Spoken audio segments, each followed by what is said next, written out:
আমরা এখন ছুটে চলেছি শতবর্ষী একটি বটগাছ, ভরত রাজার দেউল। আমি কাছ থেকে আপনাদেরকে দেখাচ্ছি। সবুজ ঘেরা বিস্তীর্ণ গ্রাম, প্রায় 1800 বছর আগে নজর কাড়ার মতো একটি স্থাপনা। হ্যালো ভিউয়ার্স, আমরা এখন ছুটে চলেছি ভরত রাজার দেউল দেখার উদ্দেশ্যে। কিছুক্ষণের মধ্যেই আমরা সেখানে গিয়ে পৌঁছবো এবং আপনাদেরকে ভরত রাজার দেউলটি দেখানোর জন্য আমরা চেষ্টা করব।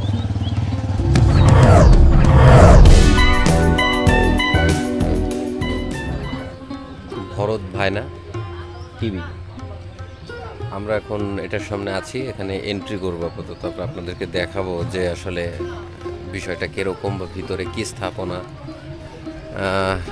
আঙ্কেল অলরেডি টিকিট কেটে নিয়ে এসেছে। টিকিট কত করে প্রাইস? 10 টাকা করে টিকিট। আমরা ঢুকবো ভিতরে। প্রায় শতবর্ষী একটি বটগাছ।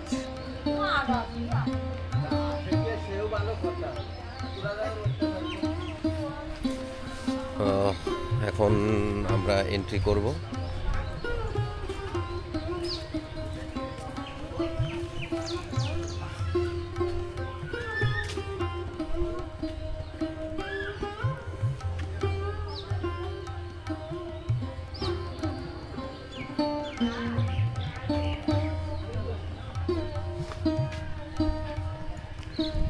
খুব ব্যাপক একটি স্থাপনা। আমরা এটার কিছু ডিটেলস আপনাদেরকে জানানোর চেষ্টা করতেছি। তো এটা মূলত এখানে সরকারিভাবে মানে বাংলাদেশ প্রত্যন্ত অধিদপ্তর থেকে একটা নোটিশ জারি করা আছে, সংরক্ষিত পুরাকীর্তি। আমি এক নজর আপনাদেরকে দেখিয়ে দিচ্ছি। কোনো ব্যক্তি এই পুরাকীর্তির কোনো রকম ধ্বংস বা অনিষ্ট সাধন করলে বা এর কোনো বিকৃতি বা অঙ্গচ্ছেদ ঘটালে বা এর কোনো অংশের উপর কিছু লিখলে বা খোদাই করলে বা কোনো চিহ্ন বা দাগ কাটলে 1968 সালের 14 নং পুরাকীর্তি আইনে 19 ধারায় অধীনে তিনি সর্বাধিক 1 বছর পর্যন্ত জেল বা জরিমানা অথবা উভয় প্রকার দণ্ডে দণ্ডনীয় হবেন। মানে এই পুরাকীর্তিটার ভিতরে কোনো লেখালেখি করা যাবে না। আমাদের বাংলাদেশে তো ম্যাক্সিমাম টাইম প্রেমিক প্রেমিকারা A+B, B+C এগুলো লিখে থাকে, তো এগুলো টোটালি লেখা এখানে নিষেধ। আর যতটুকু ইনফরমেশন ওই সাইটটাতে একটু বেশি ইনফরমেশন দেখতে পাচ্ছি, ইনফরমেশনটা আপনাদেরকে জানানোর চেষ্টা করছি, যদিও আমি ইনফরমেশনটা ওভাবে জানি না। ভরত রাজার দেউল দক্ষিণের জনপদ যশোর জেলার কেশবপুর উপজেলার গৌরীঘোনা ইউনিয়নের ভরত ভায়না গ্রামে অবস্থিত, যা খ্রিস্টীয় 700 থেকে 800 শতকের একটি নিদর্শন বলে ধারণা করা হয়। তবে অনেক বিশ্লেষকদের মতে প্রায় 1800 বছর আগে গুপ্ত যুগে এ বিশাল আকৃতির সপ্তকটি নির্মাণ করেছিলেন ভরত রাজা, যা বর্তমান ইতিহাস আর ঐতিহ্যের প্রতীক। কালের সাক্ষী হিসেবে সগর্বে এখনও মাথা উঁচু করে দাঁড়িয়ে আছে ভরত ভায়নার দেউল, যা স্থানীয়দের কাছে দীর্ঘদিন ধরে ভরতের দেউল নামে বেশি পরিচিত। ভরত দেউলের এক পাশে রয়েছে সবুজ ঘেরা বিস্তীর্ণ গ্রাম আর অন্য পাশে ভদ্রা নদী। 1800 বছর আগে ভরত নামের তৎকালীন এক প্রভাবশালী রাজা ভদ্র এই নদীর তীরবর্তী এলাকাসহ সুন্দরবনের অনেকাংশে রাজত্ব আদায় করেছিলেন। কালের আবর্তনে তার স্মৃতি ধরে রাখার জন্য তিনি ভদ্র নদীর তীরে ভরত ভায়না নির্মাণ করেন, যা পরবর্তীতে ভরতের দেউল বা ভরত রাজার দেউল নামে পরিচিত পায়। শতবর্ষী গাছটা ভিতর থেকে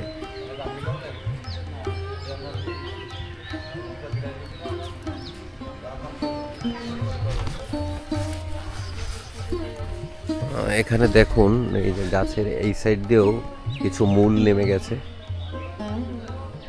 এবং এই মূলগুলো নেমে আরো বেশ কিছু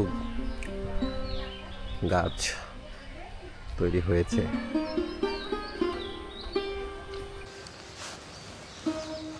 তো আমরা এখন এই পুরাকীর্তিটার উপরে উঠব। সিঁড়ি সামনের দিকে। এই সাইডে কিছু ফুলের গাছ লাগানো আছে, ওই সাইডে একটা মাঠ আছে, খেজুর গাছে অলরেডি বেশ কিছু রস নিষ্কাশন চলছে।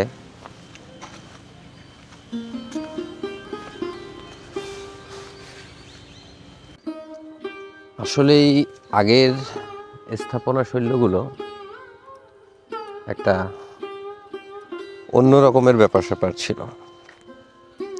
যদিও প্রত্নতাত্ত্বিক নিদর্শন সম্পর্কে আমার অভিজ্ঞতা নেই বললেই চলে, জিরো। তো আমরা উপরের দিকে উঠে দেখি সিঁড়ি, ওই সময়ের সিঁড়িগুলো দেখুন।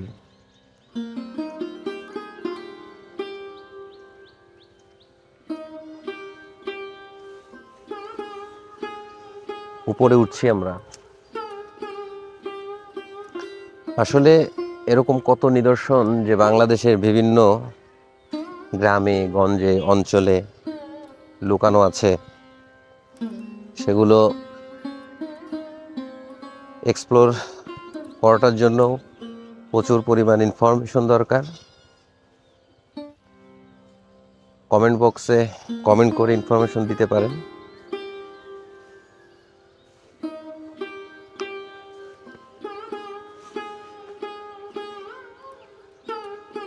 আমরা এখন মোটামুটি অনেকটা উঁচুতে।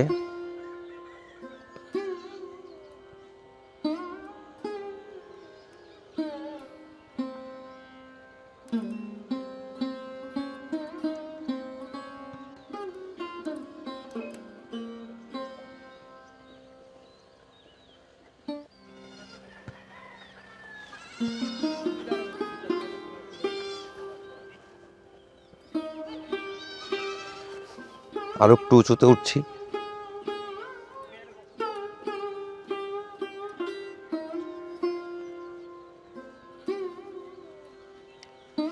এটা যে অবস্থায় উদ্ধার হয়েছে, বাংলাদেশ প্রত্যন্ত বিভাগ যে অবস্থায় বের করেছে, আসলে এর কোনো কাঠামোই বোঝা যাচ্ছে না যে এটা কি ধরনের স্থাপনা ছিল। যদি এই দিকটাই যদি একটু দেখেন,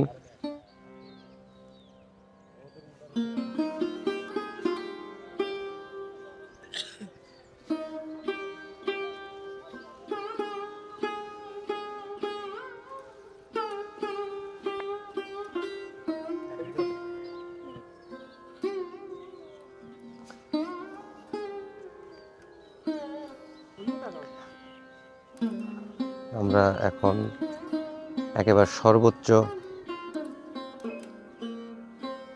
উপরের স্থানে অবস্থান করছি। ইতিহাস থেকে আরও জানা যায়, প্রত্যন্ত বিভাগ খ্রিস্টীয় 20 শতকের গোড়ার দিকে 12.22 মিটার উঁচু এবং 266 মিটার পরিধি বিশিষ্ট একটি টিভির অস্তিত্ব খুঁজে পায়। বাংলাদেশ সরকার প্রত্যন্ত বিভাগ 1948 সাল থেকে 2001 সাল পর্যন্ত পর্যায়ক্রমে 7 অর্থবৎসরে বরাদ্দ পেয়ে এই দেউল খনন কাজ চালায়। খননের ফলে দেউলটির পূর্ণ অবয়ব মানুষের দৃষ্টিতে আসে, কিন্তু খননের ফলে জানা যায় 1897 সালে ভূমিকম্পে এ দেউলের উপরিভাগ ক্ষতিগ্রস্ত হয়।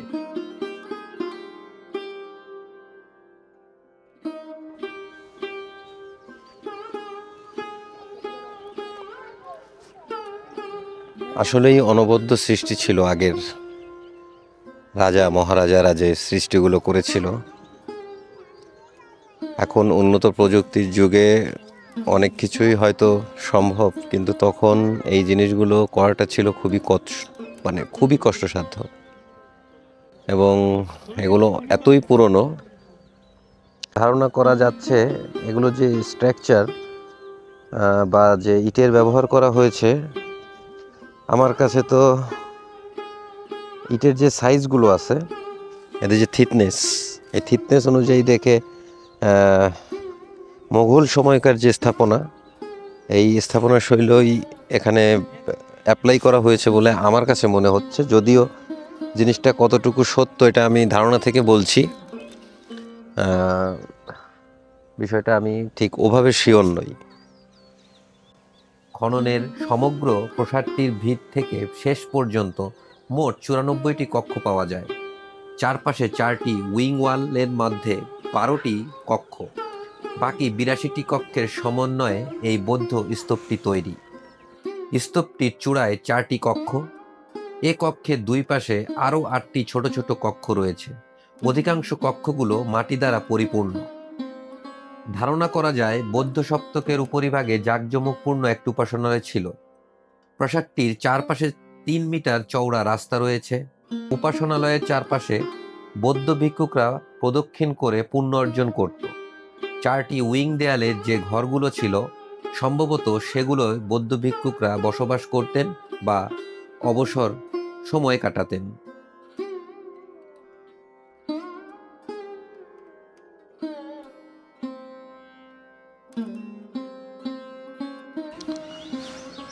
তো এখন নিচে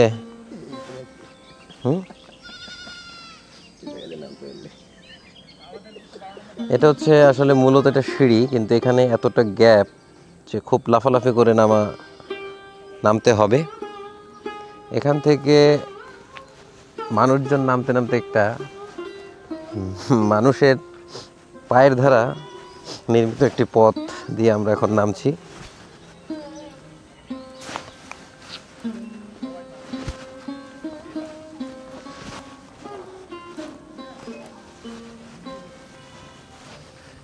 এই হচ্ছে আমরা একেবারে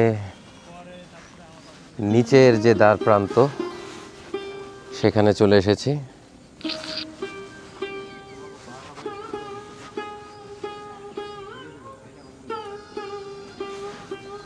স্থাপনাটি সম্পর্কে দেখতে যাই, তাহলে এই এরিয়াটাতে এসে দেখতে পেলাম যে দুটো জালানা আকৃতির মতো দুটো জিনিস তৎকালীন সময়কার। এই যে দেখুন,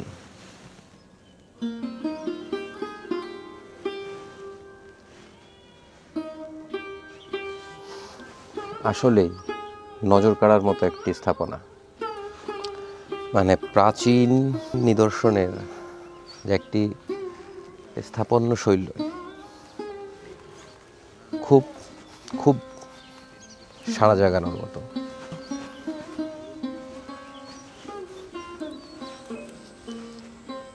দেখুন, এই যে মাটিগুলো দেখছেন, এটি মূলত কেটে কেটে এই স্থাপনাটি এখানে বের করা হয়েছে। এটি মাটির নিচে সম্পূর্ণরূপে দাবা ছিল।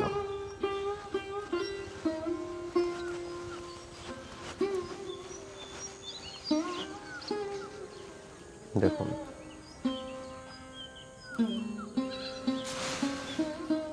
আজকের বিকেলটি আপনাদের সাথে করে নিয়ে এই ভরত রাজার দেউল অথবা ভরত বায়না দেখার অভিজ্ঞতাটি আজীবন মনে থাকবে। এখন হয়েছে সময় যাবার। দেখা হবে অন্য কোনো নতুন ব্লগে। ভালো থাকবেন, সুস্থ থাকবেন, এই কামনায় আজ বিদায় নিচ্ছি। ধন্যবাদ সবাইকে।